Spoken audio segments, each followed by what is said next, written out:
بسم الله الرحمن الرحيم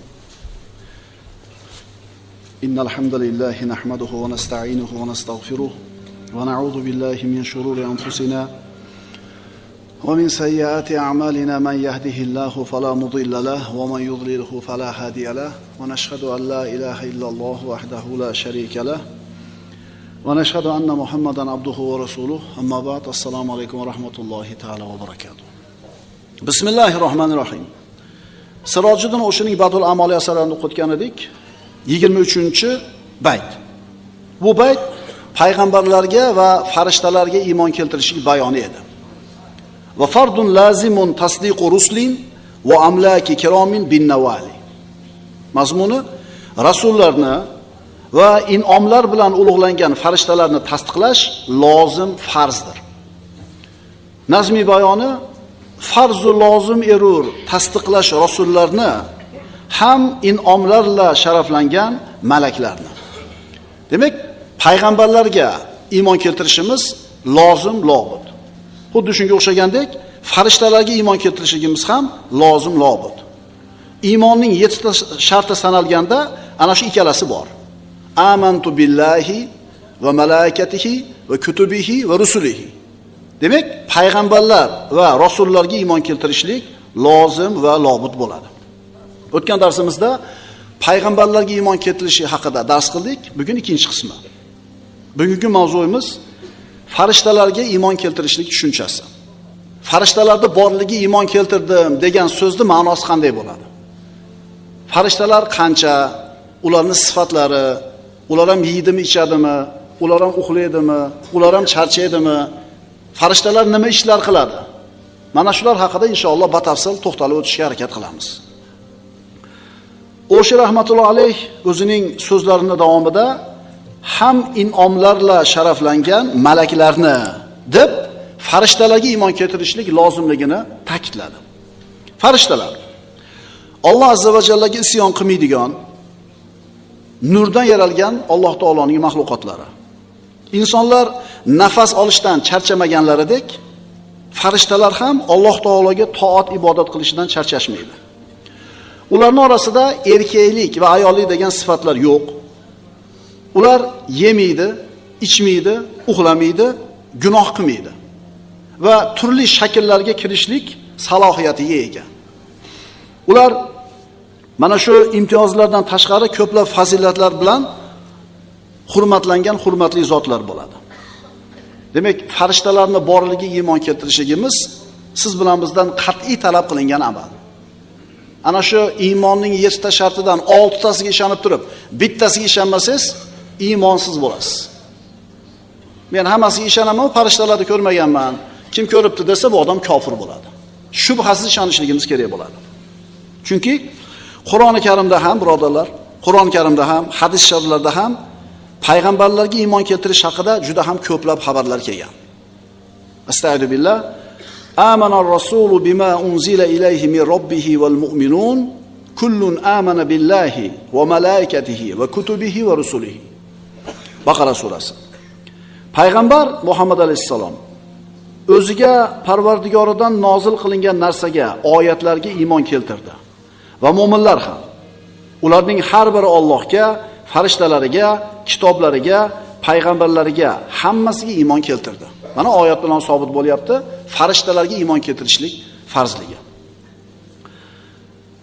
Payg'ambarimiz sollallohu alayhi vasallam kunlarning birida odamlarning oldiga chiqib turganlarida bir kishi kelib, "Ya Rasululloh, iymon nima?" deb so'radi. Rasululloh aytdilar: "An tu'mina billahi va malaikatihi va kutubihi va liqoihi va rusulihi va tu'mina bil ba'thi" dedilar. Iymon nima? Allohga, uning farishtalariga, kitobiga, unga yo'liqishga, uning payg'ambarlariga va qayta tirilishga iymon keltirishing, ya'ni ishonishing dedilar. Mana shu narsa iymon bo'ladi. Bu hadisdan ham ma'lum bo'lyaptiki, farishtalarning borligiga ishonmagan odam mo'min bo'lmaydi. Bir davrlar bo'lgan. Doskani ko'ryapsizlarmi bolalar? Ko'ryapmiz. Partani ko'ryapsizlarmi bolalar? Ko'ryapmiz. Mailni ko'ryapsizlarmi bolalar? Ko'ryapmiz. Demak, bular bor, shuning uchun ko'ryapmiz. Endi Allohni ko'ryapsizlarmi? degan. Nima deydi endi yosh bolachalar? Yo'q degan. Ana. Bo'lganda ko'rinardi deyishgan. Ya'ni shu darajada bir hamoqatki, insonni ko'zi ko'rsanglar bor, ko'rmasa yo'q degan e'tiqod bu ahmoqona e'tiqod. Havoni kim ko'ryapti? Bormi yo'qmi? Ko'zi ko'rmagan juda ko'p narsalar bor. Mana simda shunday chiqarib turib, o'sha endasin. O'zi hech narsa yo'q. Просто o'sha endasin-da, o'zi cho'chiysiz, to'q bo'lishi mumkin-da. Ko'rinadimi to'q? Farishtalarning borligiga iymon keltirishlik, birodarlar, musulmonlarning hayotida ulkan ta'siri bor va juda ko'p foydalari bor. Masalan, farishtalar bandalar qilayotgan har bitta ishni kuzatib turadi, yozib turadi deb e'tiqod qilgan odam hech kim ko'rmayotgan joyda ham gunoh ma'siyat qilmaydi. Bittasi shokoladni shunday o'g'irladi, kasr uxlab qolgan ekan. Shunday olib qarasa, kamera turibdi. Kamerani ko'rmay turib o'g'irlik qilyapti. Ammo kamerani ko'rgandan keyin zaps bo'lib qoladi-da. O'shuncha nima qilyapti? Shokoladni maga qo'yib turib, o'sha pulni qo'yib turib, ko'rsatib turib inab ketyapti. Ammo musulmon odam o'zini uyini podvaliga kirib ham saratonda ro'za bo'lganda nimani ichmaydi? Hech narsani ichmaydi, chunki ko'rib turadi farishtalar deydi. Demak, bitta foydasi shu. Yana qiyinchilik paytida ham sabr qilishi oson bo'ladi. Kimni sabr qilishi oson bo'ladi? Farishtalar yozib turibdi, ko'rib turibdi deb e'tiqod qilgan odam. Demak, birodarlar, bu va bundan boshqa foydalari juda ham ko'p. Farishtalarning borligiga iymon keltirishlikni. Mana endi savol. Farishtalar qachon yaratilgan? Farishtalar Odam alayhisalomdan oldin yaratilgan. Chunki Qur'onda oyat bor. Astagfirullah. Va iz qala robbuka lil malaikati inni ja'ilun fil ardi khalifa. Qalu ataj'alu fiha man yufsidu fiha va yasfiku ad-dima.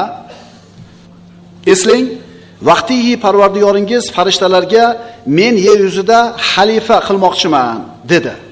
Shunda farishtalar unda, ya'ni yerda fasod qiladigan, nohaqdan qon to'kadigan kimsani yaratmoqchimisan deydi.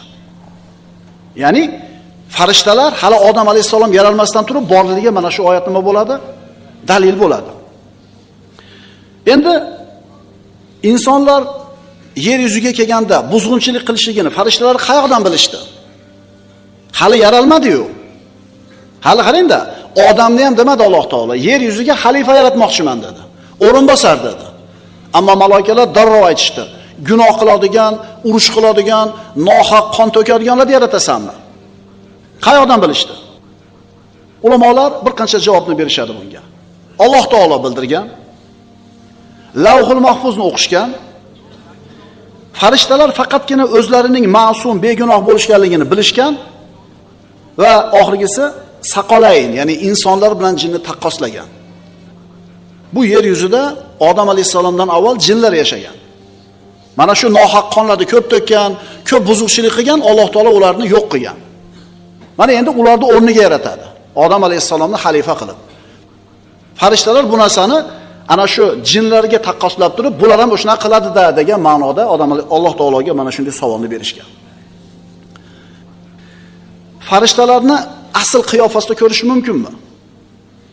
Asl qiyofasida ko'rish mumkin emas. Chunki ular nurdan yaralgan bo'lganligi uchun inson toqati uni ko'rishlikka yetmaydi.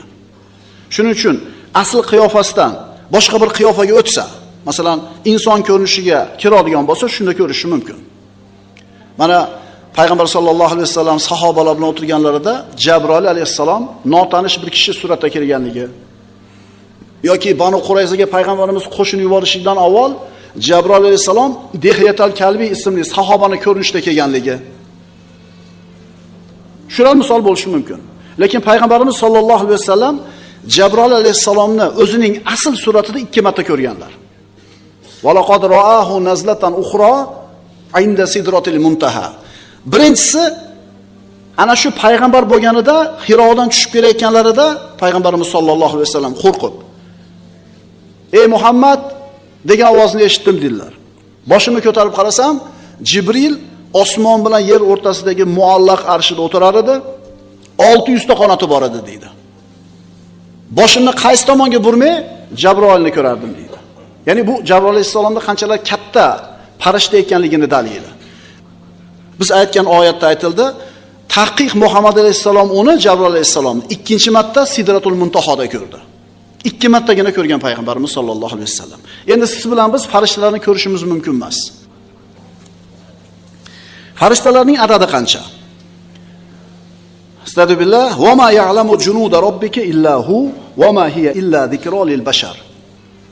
Robbingni askarlarini o'zidan boshqa hech kim bilmas. Allohning qanaqa qo'shini, qanaqa armiyasi borligini faqat o'zi biladi. Hech kim bilmaydi farishtalarning sanog'ini Allohdan boshqa. Yana hadis sharifda aytilgan, Rasululloh mana shu Me'roj kechasida Ka'batullohning qoq ustida 7-osmonda Baytul Ma'murni ko'rganini aytadilar. Uni har kuni 70 mingta farishta tavof qiladi. Bir marta tavof qilgan farishta ikkinchi marta qaytib kela olmaydi. Demak, bundan ma'lum bo'ladiki, farishtalarning adadini qancha ekanligini yolg'iz Alloh subhanahu va taolo o'zi biladi. Farishtalar uxlaydimi? Farishtalar uxlash, charchashga o'xshash insonlar va boshqa hayvonlarga xos sifatlarga ega emas.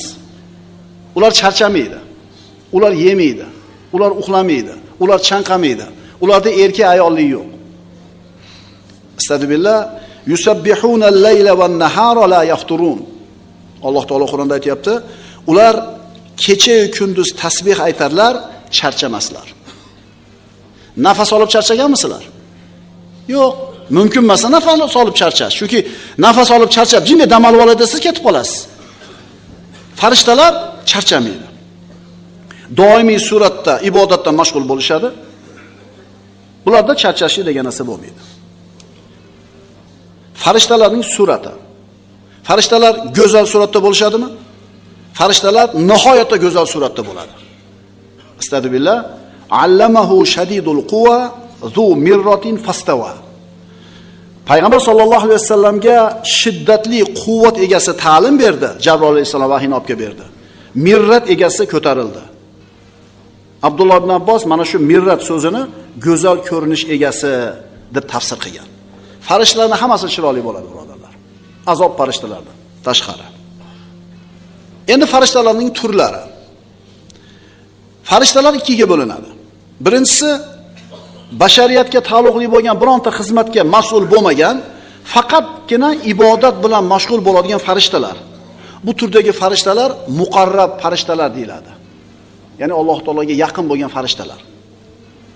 Ikkinchi turi bashariyatga taalluqli bo'lgan biron bir xizmatga mas'ul bo'lganlari.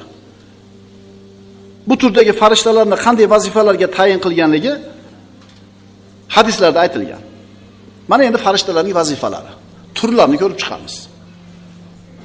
Alloh taolo bu farishtalarga juda ko'p xilma-xil vazifalarni yuklagan. Ulardan ayrimlarining nomlari va qanday vazifalarni bajarishligi Qur'onda aytilgan. Birinchisi, Jabroil alayhissalom. Qur'oni Karimda bu farishta Ruhul Amin ismi bilan zikr qilinadi. Jabroil alayhissalom Ruhul Amin. Astagfirullah, innahu laqawlu rasulin karim, zi quwwatin 'inda zil arshil makin, muta'in thumma amin. Albatta u Qur'on bir ulug' elchi. Jabroil Alloh huzuridan keltirgan vahiy so'zidir.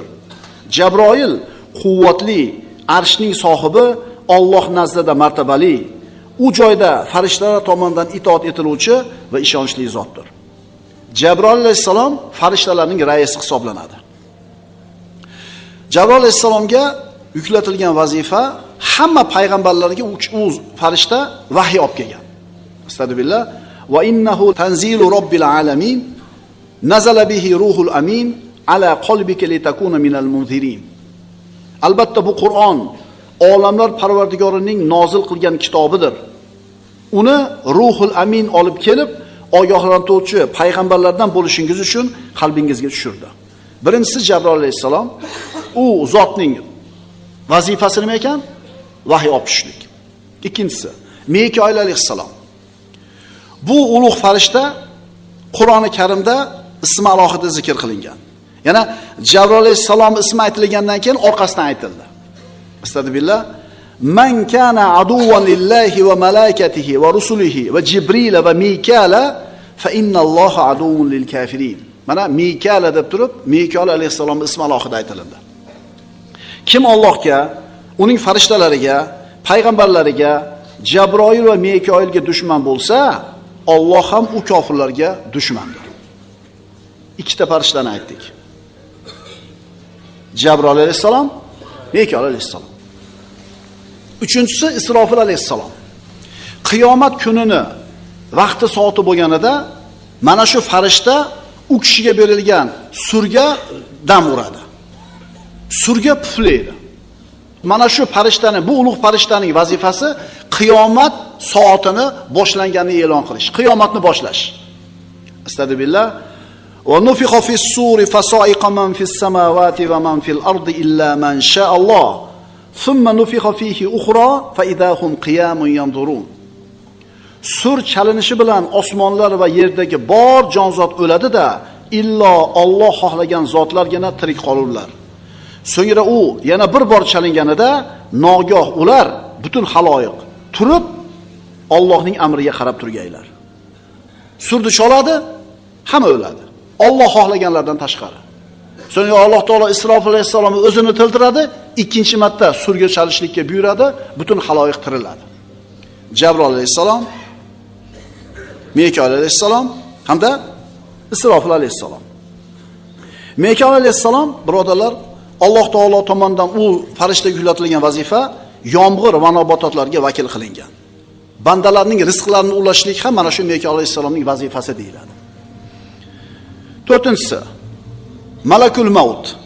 Ya'ni siz bilan biz Azroil alayhisalom deb ataymiz. Endi bu farishta ruhlarni olishga vakil qilingan.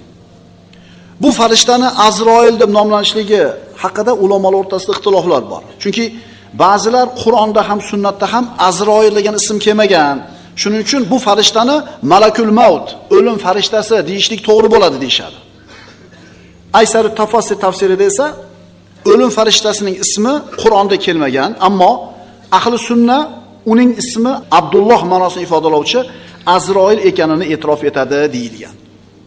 Abdulloh degan Azroil degan ekan. Ya'ni Aysar Tafassirda shunaqa deyapti. Lekin o'sha Abdulloh ma'nosini Allohning qulida, hammamiz ham Allohning qulimizda o'zi. Astagfirullah. Qul yatawaffakum malakul maut alladhi wukila bikum thumma ila robbikum turja'un. Mana malakul maut haqida yana bitta oyat. Ayting, sizlarga vakil qilingan o'lim farishtasi jonlaringizni olur. So'ngra Robbingiz huzuriga qaytarilursiz. Jabroil alayhisalom, Mikoil alayhisalom, Isrofil alayhisalom, Azroil alayhisalom. Endi 5-inchisi mana shu o'lim farishtasining yordamchilari. Bular ikkiga bo'linadi.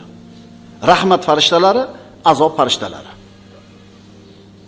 Ana shu hadislarda aytilgan, mo'min kishini dunyodan chiqib oxiratga o'tadigan payti kelganda, ko'zi yetadigan masofada oppoq, yuzlari nihoyatda chiroyli, xushbo'y, jannatdan kafallilarni olib kutib turishadi deydi farishtalar. Endi kofir, fosiq yoki munofiq mana shunday dunyodan chiqadigan payt bo'lganda, ko'zi yetadigan masofaga juda ham bir qo'rqinchli jahannamdan kafanlik olib kutib turgan farishtalar bo'ladi deydi. Demak, 5-turdagi farishtalar rahmat farishtalari, azob farishtalariki, Azroil alayhisalomning yordamchilari. Qachoniki birortangizga o'lim kelsa, elchilarimiz kamchilikka yo'l qo'ymagan holda uni vafot ettiradilar. 6-si Alloh taoloning arshini ko'tarib turuvchi farishtalar. Astagfirullah. Allazina yahmiluna al-arsha wa man hawlahu yusabbihuna bihamdi robbihim. Arshni ko'tarib turadigan va uning atrofidagi farishtalar yakka yagona Parvardigorlariga hamd bilan tasbih ayturlar. Birinchisi Jabroil alayhisalom, Mikoil alayhisalom, Isrofil alayhisalom, Azroil alayhisalom, Azroil alayhisalomning yordamchilari. 7-si Rizvon. Bu farishta jannat qo'riqchisi, birodarlar. Ana shu katta hadisda payg'ambarimiz aytadilar: "Ya Rizvon", Alloh taolo aytadi: "Ya Rizvonu iftah abwabal jinani va ya maliku aghliqi abwabal jahannam."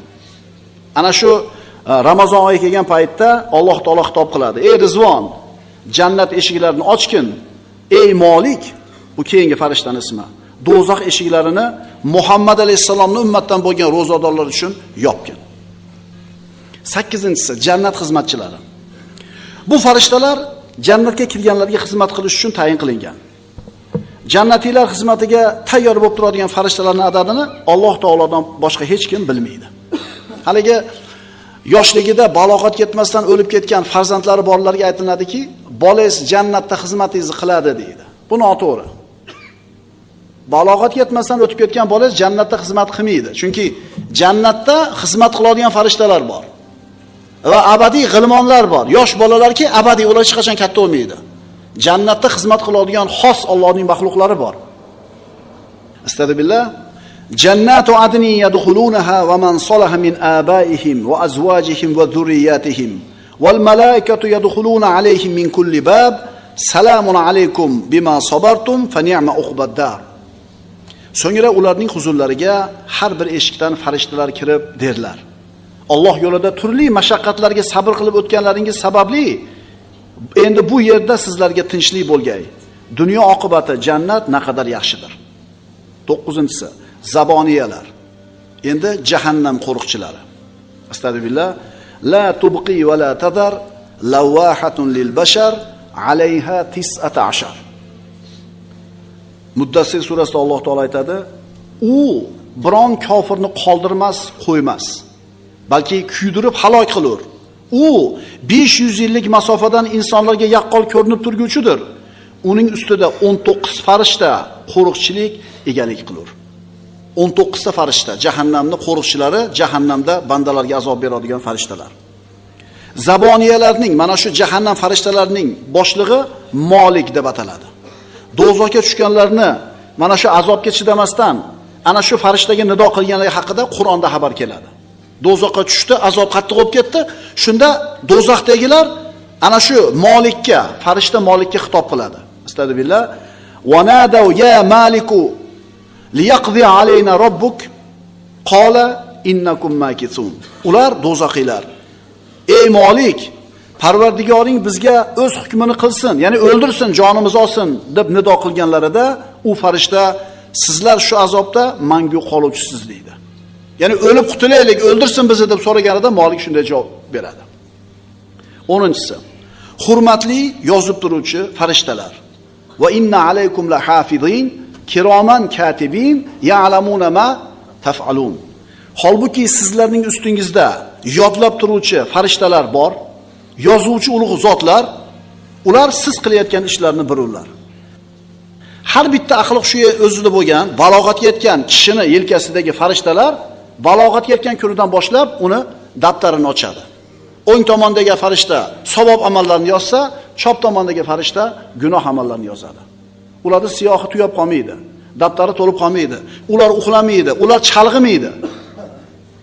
Faqatgina ikkita holatda yelkamizdan tushib turadi. Qazoi hojatda va ahllari bilan yolg'iz qolganda.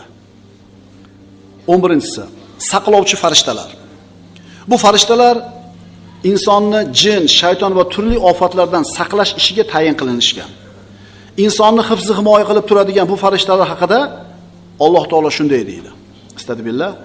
Lahu muaqibatun min bayni yadayhi va min khalfihi yahfazunahu min amrillah. Bilasizmi? O 5 metrdan guppa tushasiz, hech narsa bo'lmadingiz. Gursotni mashinangizni o'rdingiz, pachaqa chiqib ketdingiz, siz baloninglar qiyshaygan bo'ladi. Ey Xudo saqladi-da deysiz.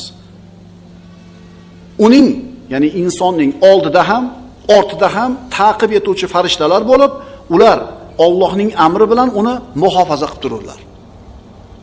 Inson qanchalar taqvoli, qanchalar Allohga yaqin, qanchalar zikrda ko'p bo'lib, qanchalar xayr ihsonli, qo'yinki taqvoli bo'lgan sari mana shu qo'riqchi farishtalar soni shunchalar ko'p bo'ladi.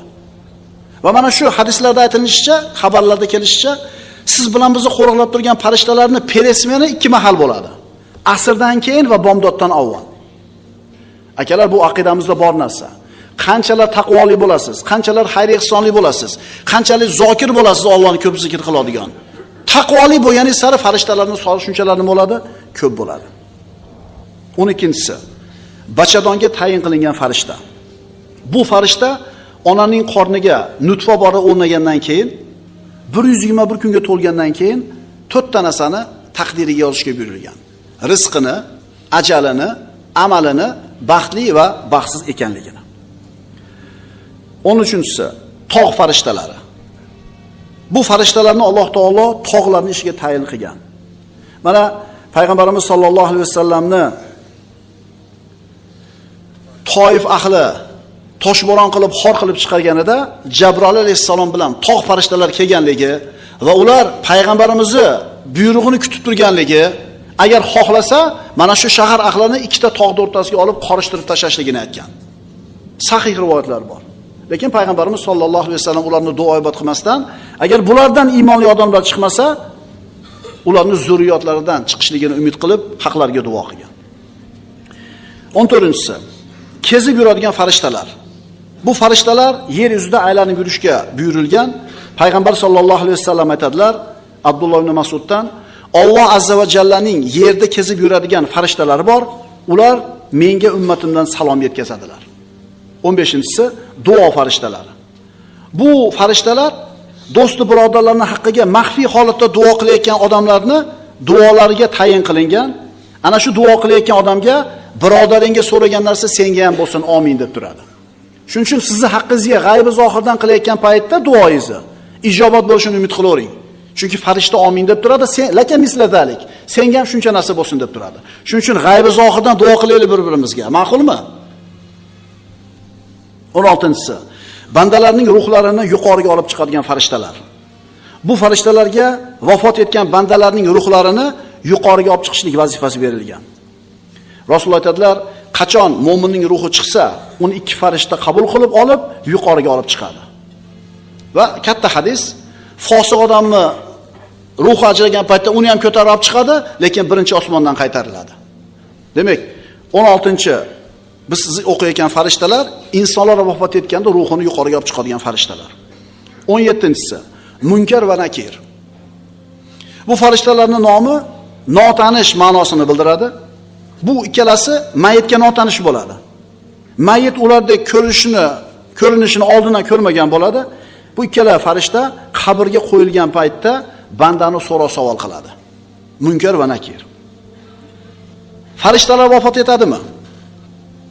Isrofil alayhissalom surga puflagan paytda Alloh ularni vafot etmasliklarini xohlagan ba'zi farishtalardan tashqari hamma farishtalar vafot etadi. Bunga dalil va surga puflandi.